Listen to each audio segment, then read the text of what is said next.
ಪ್ರತಿದಿನ ಬೆಳಿಗ್ಗೆ ಎಚ್ಚರವಾದ ತಕ್ಷಣ ನಿಮ್ಮ ಮನಸ್ಸಿನಲ್ಲಿ ಸಾವಿರಾರು ಆಲೋಚನೆಗಳ ಗದ್ದಲ ಶುರುವಾಗುತ್ತದೆಯೇ? ಜಗತ್ತು ನಿಮ್ಮ ಬಗ್ಗೆ ಏನು ಯೋಚಿಸುತ್ತಿದೆ, ಯಾರು ನಿಮ್ಮನ್ನು ನಿರ್ಲಕ್ಷಿಸುತ್ತಿದ್ದಾರೆ ಮತ್ತು ನಿಮ್ಮ ಭವಿಷ್ಯ ಏನಾಗಬಹುದು ಎಂಬ ಆತಂಕ ನಿಮ್ಮ ನೆಮ್ಮದಿಯನ್ನು ಕಸಿದುಕೊಳ್ಳುತ್ತಿದೆಯೇ? ಹಾಗಾದರೆ ಎಲ್ಲವನ್ನೂ ಬದಿಗಿಟ್ಟು ನಿಮ್ಮ ಉಸಿರಾಟದ ಕಡೆಗೆ ಒಮ್ಮೆ ಗಮನ ಕೊಡಿ, ಏಕೆಂದರೆ ನಿಮ್ಮ ಇಡೀ ಬದುಕನ್ನು ಬದಲಾಯಿಸುವ ಒಂದು ಅದ್ಭುತವಾದ ಪಯಣ ಈಗ ಶುರುವಾಗಲಿದೆ. ಆತ್ಮೀಯ ವೀಕ್ಷಕರೇ, ನಿಮ್ಮ ನೆಚ್ಚಿನ ಪುಸ್ತಕಧಾರೆ ವಾಹಿನಿಗೆ ನಿಮ್ಮೆಲ್ಲರಿಗೂ ಆತ್ಮೀಯ ಸ್ವಾಗತ. ನಾವು ಇಂದು ಡರಿಯಸ್ ಫೋರು ಅವರು ಬರೆದಿರುವ ಫೋಕಸ್ ಆನ್ ವಾಟ್ ಮ್ಯಾಟರ್ಸ್ ಎಂಬ ಅದ್ಭುತ ಕೃತಿಯ ಆಳವಾದ ಸಾರಾಂಶವನ್ನು ನಿಮ್ಮ ಮುಂದಿಡುತ್ತಿದ್ದೇವೆ. ಇದು ಕೇವಲ ಒಂದು ಪುಸ್ತಕವಲ್ಲ, ಬದಲಾಗಿ ಇದೊಂದು ಮಾರ್ಗದರ್ಶಿ ಬೆಳಕು. ಪ್ರಾಚೀನ ಸ್ಟೋಯಿಕ್ ತತ್ವಶಾಸ್ತ್ರದ ಬುನಾದಿಯ ಮೇಲೆ ನಿಂತಿರುವ ಈ ಕೃತಿಯು ನಮ್ಮ ಆಲೋಚನಾ ಕ್ರಮವನ್ನು ಸಂಪೂರ್ಣವಾಗಿ ಶುದ್ಧೀಕರಿಸುತ್ತದೆ.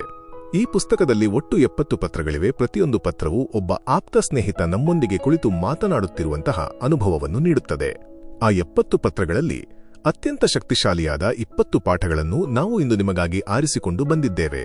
ಈ ವಿಡಿಯೋ ನಿಮ್ಮ ಮಾನಸಿಕ ನೆಮ್ಮದಿಯನ್ನು ಮರಳಿತರಲು ಖಂಡಿತವಾಗಿಯೂ ಸಹಾಯ ಮಾಡುತ್ತದೆ.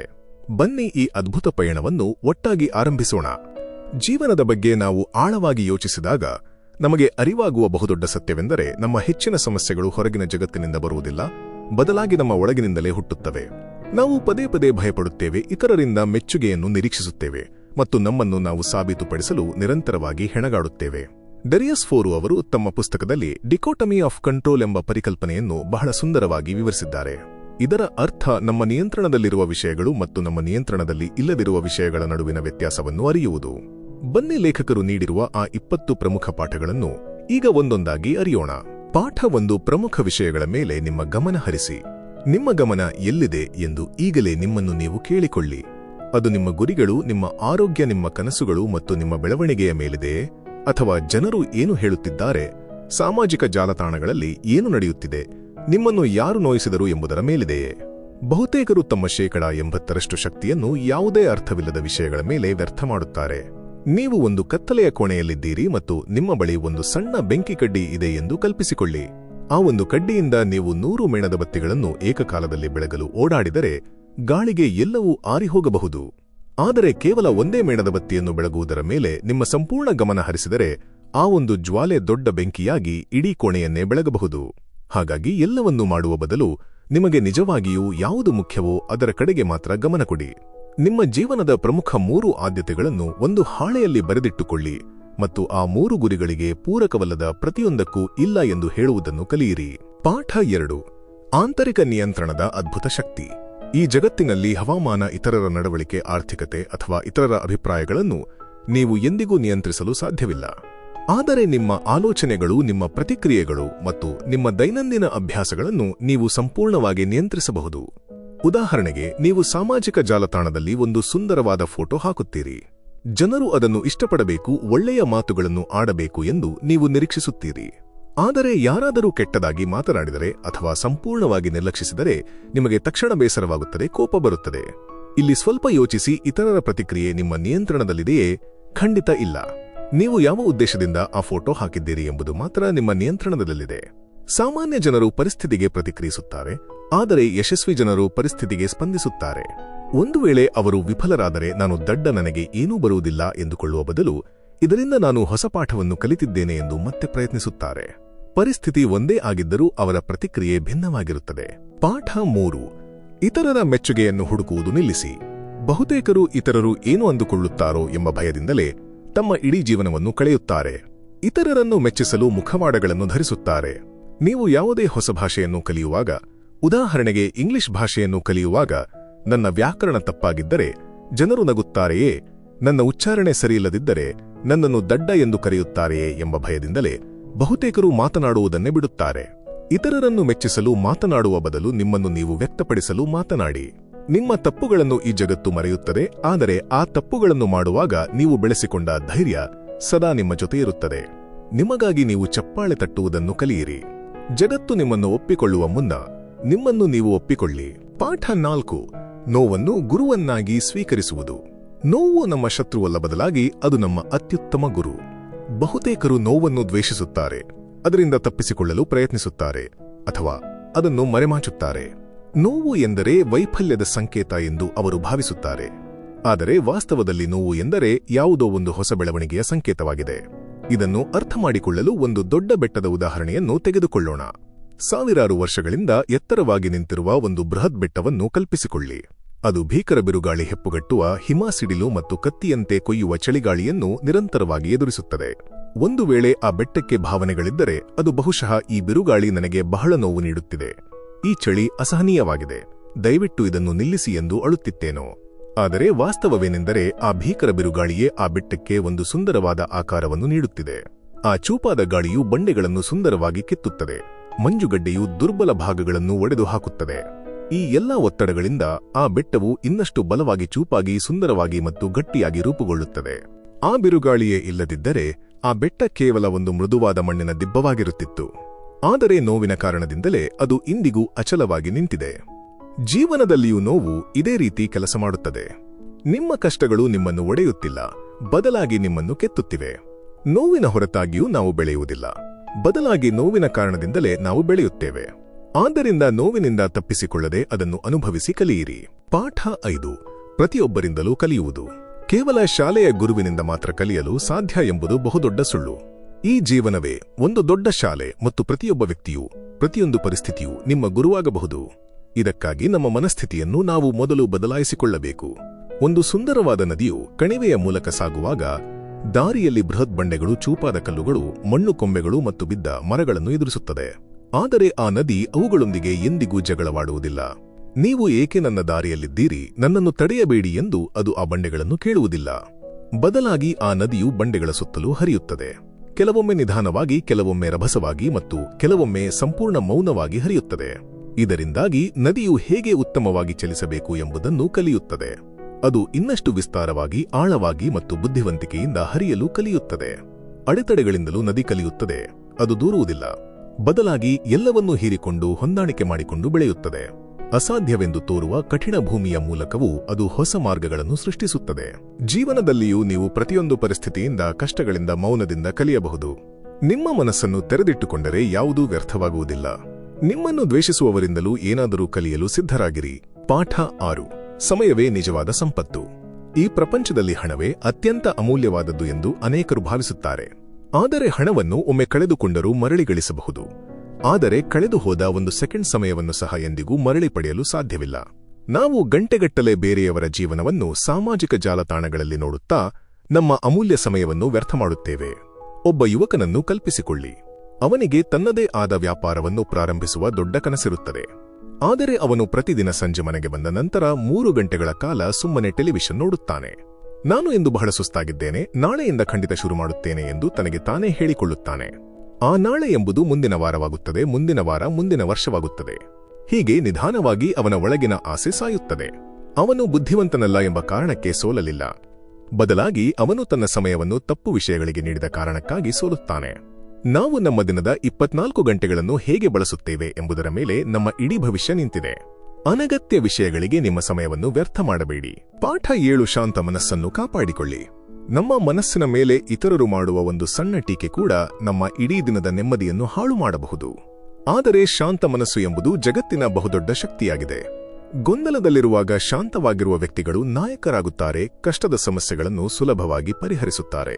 ಇಬ್ಬರು ವ್ಯಕ್ತಿಗಳು ಒಂದೇ ದಿನ ತಮ್ಮ ಕೆಲಸವನ್ನು ಕಳೆದುಕೊಳ್ಳುತ್ತಾರೆ ಎಂದು ಕಲ್ಪಿಸಿಕೊಳ್ಳಿ.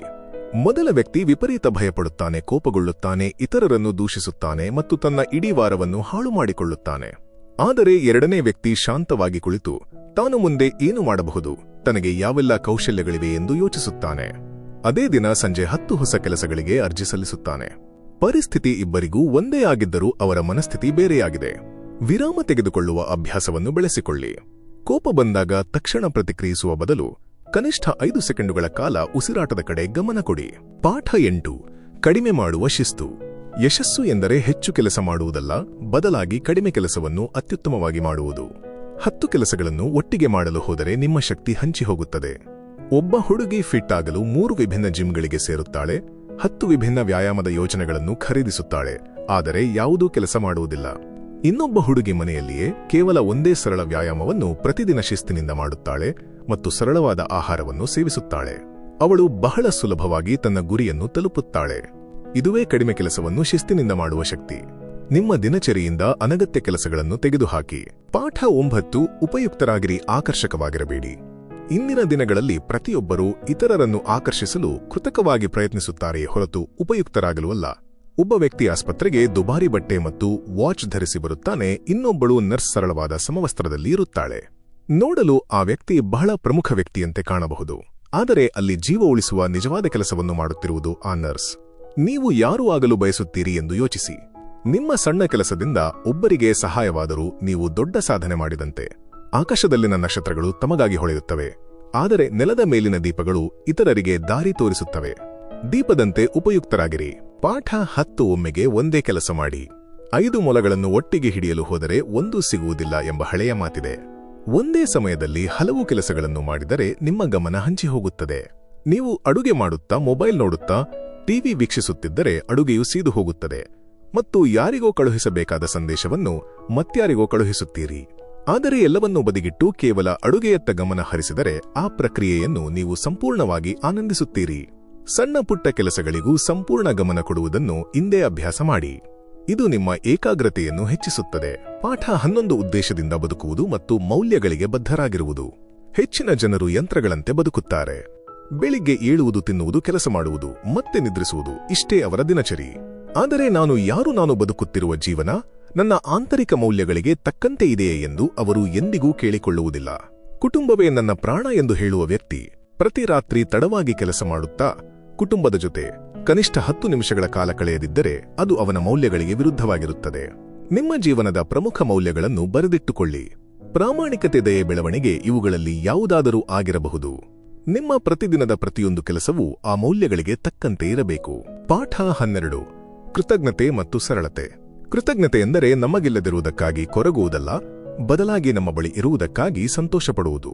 ಒಬ್ಬ ಶ್ರೀಮಂತ ವ್ಯಕ್ತಿ ದೊಡ್ಡ ನಗರದಲ್ಲಿ ವಾಸಿಸುತ್ತಿರುತ್ತಾನೆ, ದುಬಾರಿ ಕಾರು ಮತ್ತು ಮನೆ ಹೊಂದಿರುತ್ತಾನೆ. ಆದರೆ ಅವನು ಪ್ರತಿದಿನ ಇತರರ ಜೀವನವನ್ನು ನೋಡಿ ತನಗಿಂತ ಅವರು ಚೆನ್ನಾಗಿದ್ದಾರೆ ಎಂದು ಕೊರಗುತ್ತಿರುತ್ತಾನೆ. ಇನ್ನೊಂದೆಡೆ ಹಳ್ಳಿಯಲ್ಲಿರುವ ಒಬ್ಬ ಮಹಿಳೆ ಬೆಳಗಿನ ಸೂರ್ಯನ ಬೆಳಕು ಮತ್ತು ಹಕ್ಕಿಗಳ ನಾದವನ್ನು ಕೇಳಿ ಎಷ್ಟೊಂದು ಸಂತೋಷಪಡುತ್ತಾಳೆ. ಅವಳ ಬಳಿ ಕಡಿಮೆ ವಸ್ತುಗಳಿದ್ದರೂ ಅವಳು ಜೀವನವನ್ನು ಸಂಪೂರ್ಣವಾಗಿ ಅನುಭವಿಸುತ್ತಾಳೆ. ಪ್ರತಿದಿನ ರಾತ್ರಿ ಮಲಗುವ ಮುನ್ನ ನೀವು ಕೃತಜ್ಞರಾಗಿರುವ 3 ವಿಷಯಗಳನ್ನು ನೆನಪಿಸಿಕೊಳ್ಳಿ. ಅದು ಎಷ್ಟೇ ಸಣ್ಣ ವಿಷಯವಾದರೂ ಪರವಾಗಿಲ್ಲ. ಪಾಠ 13. ಕಷ್ಟಗಳನ್ನು ಎದುರಿಸಲು ಸಿದ್ಧರಾಗಿರುವುದು. ಜೀವನ ಯಾವಾಗಲೂ ನಮ್ಮ ಇಚ್ಛೆಯಂತೆಯೇ ನಡೆಯುವುದಿಲ್ಲ. ಇದರರ್ಥ ಜೀವನವು ನಮಗೆ ವಿರುದ್ಧವಾಗಿದೆ ಎಂದಲ್ಲ, ಬದಲಾಗಿ ನಾವು ಇನ್ನಷ್ಟು ಬಲಶಾಲಿಗಳಾಗಬೇಕು ಎಂದರ್ಥ. 2 ರೈತರು ಹೊಲದಲ್ಲಿ ಬೆಳೆ ಬೆಳೆಯುತ್ತಾರೆ. ಮೊದಲನೇ ರೈತ ಹವಾಮಾನ ಸದಾ ಚೆನ್ನಾಗಿರಲಿ ಎಂದು ಕೇವಲ ಆಶಿಸುತ್ತಾನೆ. ಆದರೆ 2ನೇ ರೈತ ಒಂದು ವೇಳೆ ಹವಾಮಾನ ಕೆಟ್ಟರೆ ಏನು ಮಾಡಬೇಕು ಎಂದು ಮುಂಚಿತವಾಗಿಯೇ ಸಿದ್ಧತೆ ಮಾಡಿಕೊಳ್ಳುತ್ತಾನೆ. ಭೀಕರ ಬಿರುಗಾಳಿ ಬಂದಾಗ ಮೊದಲನೇ ರೈತ ಎಲ್ಲವನ್ನೂ ಕಳೆದುಕೊಳ್ಳುತ್ತಾನೆ, ಆದರೆ ಸಿದ್ಧತೆ ಮಾಡಿಕೊಂಡಿದ್ದ 2ನೇ ರೈತ ಪಾರಾಗುತ್ತಾನೆ. ಕಷ್ಟಗಳು ಬಂದಾಗ ಮುರಿದು ಬೀಳದೆ ಅವುಗಳನ್ನು ಎದುರಿಸುವ ಮಾನಸಿಕ ಶಕ್ತಿಯನ್ನು ಬೆಳೆಸಿಕೊಳ್ಳಿ. ಸದಾ ಕೆಟ್ಟದ್ದಕ್ಕೂ ಸಿದ್ಧರಾಗಿರಿ. ಪಾಠ 14. ನಿಮ್ಮ ಭಾವನೆಗಳು ಮತ್ತು ಆಲೋಚನೆಗಳನ್ನು ನಿಯಂತ್ರಿಸಿ. ನಿಮ್ಮ ಭಾವನೆಗಳು ಕೇವಲ ಅತಿಥಿಗಳಿದ್ದಂತೆ. ಅವು ಬಂದು ಹೋಗುತ್ತವೆ, ಆದರೆ ಅವು ನಿಮ್ಮನ್ನು ಸಂಪೂರ್ಣವಾಗಿ ನಿಯಂತ್ರಿಸಬಾರದು. ನೀವು ರಸ್ತೆಯಲ್ಲಿ ಕಾರು ಓಡಿಸುತ್ತಿರುವಾಗ ಯಾರಾದರೂ ಅಡ್ಡ ಬಂದರೆ ನಿಮಗೆ ತಕ್ಷಣ ವಿಪರೀತ ಕೋಪ ಬರುತ್ತದೆ. ನೀವು ಅವರ ಮೇಲೆ ಕಿರುಚಾಡಬಹುದು, ಅಥವಾ ಅವರು ಏನೋ ತುರ್ತು ಪರಿಸ್ಥಿತಿಯಲ್ಲಿದ್ದಾರೆ ಎಂದು ಸುಮ್ಮನಾಗಬಹುದು. ಕೋಪಗೊಂಡರೆ ನಿಮ್ಮ ಇಡೀ ದಿನ ಹಾಳಾಗುತ್ತದೆ. ಶಾಂತವಾಗಿರುವುದೇ ನಿಜವಾದ ಶಕ್ತಿ. ನಿಮ್ಮ ಭಾವನೆಗಳಿಗೆ ಹೆಸರಿಡಿ. ಇದು ಕೋಪ, ಇದು ದುಃಖ ಎಂದು ಗುರುತಿಸಿ. ಇದರಿಂದ ಆ ಭಾವನೆಗಳ ಮೇಲಿನ ನಿಮ್ಮ ನಿಯಂತ್ರಣ ಹೆಚ್ಚಾಗುತ್ತದೆ ಮತ್ತು ನೀವು ಹೆಚ್ಚು ಪ್ರಬುದ್ಧರಾಗುತ್ತೀರಿ. ಪಾಠ 15. ಸಮಗ್ರತೆಯೊಂದಿಗೆ ಯಶಸ್ಸು. ಯಶಸ್ಸನ್ನು ಪಡೆಯುವ ಭರದಲ್ಲಿ ನಿಮ್ಮ ನೈಜತೆಯನ್ನು ಕಳೆದುಕೊಂಡರೆ ಆ ಯಶಸ್ಸಿಗೆ ಯಾವುದೇ ಬೆಲೆಯಿಲ್ಲ. 2 ವ್ಯಾಪಾರಿಗಳಿದ್ದಾರೆ. ಒಬ್ಬ ಪ್ರಾಮಾಣಿಕವಾಗಿ ವ್ಯಾಪಾರ ಮಾಡಿ ನಿಧಾನವಾಗಿ ಬೆಳೆಯುತ್ತಾನೆ ಮತ್ತು ಪ್ರತಿ ರಾತ್ರಿ ನೆಮ್ಮದಿಯಿಂದ ನಿದ್ರಿಸುತ್ತಾನೆ. ಇನ್ನೊಬ್ಬ ಸುಳ್ಳು ಹೇಳಿ ಮೋಸ ಮಾಡಿ ಬಹಳ ಬೇಗನೆ ಶ್ರೀಮಂತನಾಗುತ್ತಾನೆ, ಆದರೆ ಸದಾ ಯಾರಾದರೂ ಬಂದು ಹಿಡಿಯುತ್ತಾರೋ ಎಂಬ ಭಯದಿಂದ ಬದುಕುತ್ತಾನೆ. ಪ್ರಾಮಾಣಿಕತೆ ಇಲ್ಲದ ಯಶಸ್ಸು ಕೇವಲ ಶಬ್ದವಷ್ಟೇ. ಹಣಕ್ಕಿಂತ ನಿಮ್ಮ ಗುಣ ಬಹಳ ಮುಖ್ಯ. ಪಾಠ 16. ಅರ್ಥಪೂರ್ಣ ಸಂಬಂಧಗಳು ಮತ್ತು ಸಹಾನುಭೂತಿ. ನಿಮ್ಮ ಸಂಬಂಧಗಳ ಗುಣಮಟ್ಟವೇ ನಿಮ್ಮ ಜೀವನದ ಗುಣಮಟ್ಟವಾಗಿರುತ್ತದೆ. ಒಬ್ಬ ವ್ಯಕ್ತಿ ಕೆಲಸದಲ್ಲಿ ದೊಡ್ಡ ಹುದ್ದೆಗೆ ಏರುತ್ತಾನೆ, ಆದರೆ ಮನೆಗೆ ಬಂದಾಗ ಮಾತನಾಡಲು ಯಾರೂ ಇರುವುದಿಲ್ಲ. ಇನ್ನೊಬ್ಬ ಮಹಿಳೆ ಕಡಿಮೆ ಸಂಬಳ ಪಡೆಯುತ್ತಿದ್ದರೂ ಅವಳ ಕಷ್ಟಗಳನ್ನು ಹಂಚಿಕೊಳ್ಳಲು 3 ಜನ ಒಳ್ಳೆಯ ಸ್ನೇಹಿತರಿರುತ್ತಾರೆ. ಯಾರು ನಿಜವಾದ ಶ್ರೀಮಂತರು ಎಂದು ಯೋಚಿಸಿ. ಇತರರನ್ನು ಅರ್ಥ ಮಾಡಿಕೊಳ್ಳಲು ಆಲಿಸಿ, ಕೇವಲ ಉತ್ತರಿಸಲು ಅಲ್ಲ. ನಿಮ್ಮ ಸಮಯವನ್ನು ಪ್ರೀತಿಯಿಂದ ಇತರರಿಗೆ ನೀಡಿ. ಫೋನ್ ಬದಿಗಿಟ್ಟು ಕಣ್ಣಲ್ಲಿ ಕಣ್ಣಿಟ್ಟು ಮಾತನಾಡಿ. ಪಾಠ 17. ಬದಲಾವಣೆಯನ್ನು ಒಪ್ಪಿಕೊಳ್ಳುವುದು. ಬದಲಾವಣೆ ಎಂಬುದು ಪ್ರಕೃತಿಯ ಅತಿ ದೊಡ್ಡ ನಿಯಮ. ನಾವು ಬದಲಾವಣೆಯನ್ನು ವಿರೋಧಿಸಿದಾಗಲೇ ನಮಗೆ ಅತಿ ಹೆಚ್ಚು ನೋವಾಗುವುದು. 8 ವರ್ಷಗಳಿಂದ ಒಂದೇ ಕಚೇರಿಯಲ್ಲಿ ಕೆಲಸ ಮಾಡುತ್ತಿದ್ದ ಮಹಿಳೆಯೊಬ್ಬಳು ಇದ್ದಕ್ಕಿದ್ದಂತೆ ಕೆಲಸ ಕಳೆದುಕೊಳ್ಳುತ್ತಾಳೆ. ಅವಳು ಅಳುತ್ತಾಳೆ, ಕೊರಗುತ್ತಾಳೆ. ಆದರೆ ಕೆಲವು ದಿನಗಳ ನಂತರ ಇದೇ ಒಂದು ಹೊಸ ಆರಂಭವಾಗಿರಬಹುದು ಎಂದು ಯೋಚಿಸಿ ಮನೆಯಲ್ಲೇ ಒಂದು ಸಣ್ಣ ವ್ಯಾಪಾರ ಶುರು ಮಾಡುತ್ತಾಳೆ. 3 ವರ್ಷಗಳ ನಂತರ ಅವಳು ಅತ್ಯಂತ ಯಶಸ್ವಿಯಾಗುತ್ತಾಳೆ. ಯಾವುದಾದರೂ ಅಂತ್ಯಗೊಂಡರೆ ಅದು ಹೊಸದೊಂದು ದಾರಿಯ ಆರಂಭ ಎಂದು ದೃಢವಾಗಿ ನಂಬಿ, ನೀರಿನಂತೆ ಮೃದುವಾಗಿರಿ, ಯಾವ ಪಾತ್ರೆಗೆ ಹಾಕಿದರೂ ಅದರ ಆಕಾರವನ್ನು ಪಡೆದುಕೊಳ್ಳುವಂತೆ ಪರಿಸ್ಥಿತಿಗೆ ಹೊಂದಿಕೊಳ್ಳಿ. ಪಾಠ 18. ನಿಮ್ಮನ್ನು ನೀವು ಅರಿಯಿರಿ. ನಿಮ್ಮನ್ನು ನೀವು ಅರ್ಥಮಾಡಿಕೊಳ್ಳದೆ ನಿಮ್ಮ ಜೀವನವನ್ನು ಬದಲಾಯಿಸಲು ಸಾಧ್ಯವಿಲ್ಲ. ನಿಮಗೆ ಯಾವುದು ಕೋಪ ತರಿಸುತ್ತದೆ, ಯಾವುದು ಸಂತೋಷ ನೀಡುತ್ತದೆ ಎಂಬ ಸ್ವಯಂ ಅರಿವು ಬಹಳ ಮುಖ್ಯ. ಒಬ್ಬ ವ್ಯಕ್ತಿ ತನ್ನ ಸಂಬಂಧಗಳಲ್ಲಿ ಪದೇ ಪದೇ ವಿಫಲನಾಗುತ್ತಿದ್ದರೂ ತನ್ನ ತಪ್ಪೇನು ಎಂದು ಎಂದಿಗೂ ಯೋಚಿಸುವುದಿಲ್ಲ. ಆದರೆ ಇನ್ನೊಬ್ಬ ಮಹಿಳೆ ಪ್ರತಿದಿನ ರಾತ್ರಿ ತಾನು ಮಾಡಿದ ತಪ್ಪುಗಳೇನು ಎಂದು 5 ನಿಮಿಷಗಳ ಕಾಲ ವಿಮರ್ಶಿಸಿಕೊಳ್ಳುತ್ತಾಳೆ. ಈ ಸ್ವಯಂ ಅರಿವು ಅವಳನ್ನು ಹೆಚ್ಚು ಬಲಶಾಲಿಯನ್ನಾಗಿಸುತ್ತದೆ. ಪಾಠ 19. ಆದ್ಯತೆಗಳು ಮತ್ತು ಇಲ್ಲ ಎಂದು ಹೇಳುವುದು. ನಿಮಗೆ ಜಗತ್ತಿನ ಎಲ್ಲವನ್ನೂ ಮಾಡಲು ಸಾಧ್ಯವಿಲ್ಲ. ನಿಮ್ಮ ಗುರಿಗಳಿಗೆ ಅಡ್ಡಿಯಾಗುವ ಯಾವುದೇ ವಿಷಯಕ್ಕೂ ನಿರ್ದಾಕ್ಷಿಣ್ಯವಾಗಿ ಇಲ್ಲ ಎಂದು ಹೇಳುವುದನ್ನು ಕಲಿಯಿರಿ. ಪುಸ್ತಕ ಬರೆಯಬೇಕು ಎಂಬ ದೊಡ್ಡ ಕನಸಿರುವ ಇಬ್ಬರಿದ್ದಾರೆ. ಮೊದಲನೆಯವನು ಯಾರಾದರೂ ಹೊರಗೆ ಕರೆಯುವಾಗಲೆಲ್ಲ ಹೋಗುತ್ತಾನೆ, ಹಾಗಾಗಿ ಅವನ ಪುಸ್ತಕ ಅಪೂರ್ಣವಾಗಿಯೇ ಉಳಿಯುತ್ತದೆ. ಎರಡನೇ ಮಹಿಳೆ ಪ್ರತಿದಿನ 2 ಗಂಟೆಗಳ ಕಾಲ ಯಾರಿಗೂ ಸಮಯ ನೀಡದೆ ತನ್ನ ಗುರಿಯತ್ತ ಗಮನ ಹರಿಸುತ್ತಾಳೆ ಮತ್ತು ಯಶಸ್ವಿಯಾಗುತ್ತಾಳೆ. ಅನಗತ್ಯ ವಿಷಯಗಳಿಗೆ ಇಲ್ಲ ಎಂದು ಹೇಳುವುದು ನಿಮ್ಮ ಭವಿಷ್ಯವನ್ನು ಕಾಪಾಡುತ್ತದೆ. ಪಾಠ 20. ಕಷ್ಟಗಳನ್ನು ಅವಕಾಶಗಳಾಗಿ ಪರಿವರ್ತಿಸುವುದು. ಜೀವನವು ನಿಮ್ಮನ್ನು ಪದೇ ಪದೇ ಪರೀಕ್ಷಿಸುತ್ತದೆ, ಆದರೆ ಅದು ನಿಮ್ಮನ್ನು ಮುರಿಯಲು ಅಲ್ಲ, ಬದಲಾಗಿ ನಿಮ್ಮನ್ನು ಬಲಪಡಿಸಲು.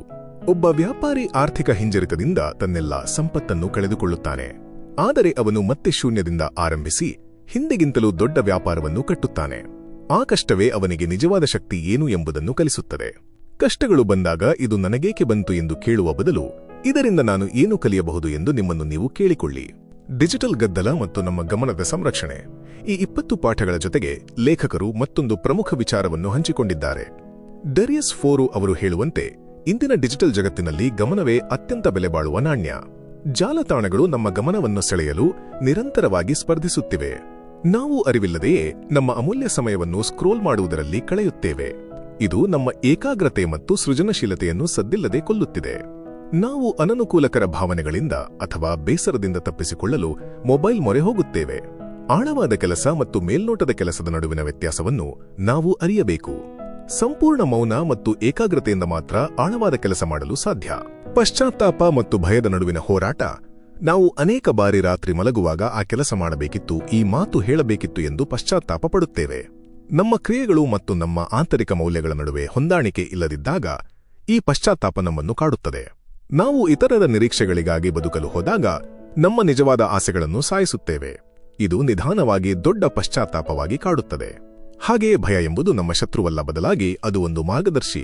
ನಾವು ಯಾವ ವಿಷಯಕ್ಕೆ ಹೆಚ್ಚು ಭಯಪಡುತ್ತೇವೆಯೋ ಅಲ್ಲಿಯೇ ನಮ್ಮ ನಿಜವಾದ ಬೆಳವಣಿಗೆ ಅಡಗಿರುತ್ತದೆ. ವೇದಿಕೆ ಮೇಲೆ ಮಾತನಾಡಲು ಭಯವಿದ್ದರೆ ಆ ಭಯವನ್ನು ಎದುರಿಸುವುದರಲ್ಲೇ ನಿಮ್ಮ ವಿಶ್ವಾಸ ಅಡಗಿದೆ. ಧೈರ್ಯಶಾಲಿ ಎಂದರೆ ಭಯವಿಲ್ಲದವನಲ್ಲ, ಬದಲಾಗಿ ಭಯವಿದ್ದರೂ ಮುನ್ನುಗ್ಗುವವನು. ವೀಕ್ಷಕರೇ, ಈ 20 ಅಧ್ಯಾಯಗಳು ಕೇವಲ ಪಾಠಗಳಲ್ಲ, ಇವು ನಿಮ್ಮ ಜೀವನವನ್ನು ಬದಲಾಯಿಸುವ ಅಸ್ತ್ರಗಳು. ಈಗ ಪ್ರಶ್ನೆ ಇರುವುದು, ನೀವು ಏನು ಕಲಿತಿರಿ ಎಂಬುದಲ್ಲ, ಬದಲಾಗಿ ಇಂದಿನಿಂದ ನೀವು ಹೇಗೆ ಬದುಕುತ್ತೀರಿ ಎಂಬುದು. ನಿಮಗೆ ಈಗ ಸರಿಯಾದ ಮಾರ್ಗ ತಿಳಿದಿದೆ. ನಿಮ್ಮ ಗಮನವನ್ನು ಪ್ರಮುಖ ವಿಷಯಗಳ ಮೇಲೆ ಕೇಂದ್ರೀಕರಿಸಿ ಮತ್ತು ಉಳಿದ ಅನಗತ್ಯ ಗೊಂದಲಗಳನ್ನು ಶಾಶ್ವತವಾಗಿ ಬಿಟ್ಟುಬಿಡಿ. ಈ ಸಾರಾಂಶವು ನಿಮಗೆ ಇಷ್ಟವಾಗಿದ್ದರೆ ದಯವಿಟ್ಟು ವಿಡಿಯೋವನ್ನು ಲೈಕ್ ಮಾಡಿ, ನಿಮ್ಮ ಅನಿಸಿಕೆಗಳನ್ನು ಕಮೆಂಟ್ ಮಾಡಿ ಮತ್ತು ನಿಮ್ಮ ಸ್ನೇಹಿತರೊಂದಿಗೆ ಹಂಚಿಕೊಳ್ಳಿ. ಪುಸ್ತಕಧಾರೆ ವಾಹಿನಿಗೆ ಚಂದಾದಾರರಾಗಲು ಮರೆಯದಿರಿ. ಮುಂದಿನ ವಿಡಿಯೋದಲ್ಲಿ ಮತ್ತೊಂದು ಅದ್ಭುತ ಪುಸ್ತಕದೊಂದಿಗೆ ನಿಮ್ಮನ್ನು ಭೇಟಿಯಾಗುತ್ತೇವೆ. ಅಲ್ಲಿಯವರೆಗೆ ನಿಮ್ಮ ಜೀವನದಲ್ಲಿ ಸಕಾರಾತ್ಮಕ ಬದಲಾವಣೆಗಳನ್ನು ತರಲು ಪ್ರಯತ್ನಿಸುತ್ತಿರಿ. ನಿಮ್ಮ ಅಮೂಲ್ಯವಾದ ಸಮಯಕ್ಕೆ ತುಂಬು ಹೃದಯದ ಧನ್ಯವಾದಗಳು.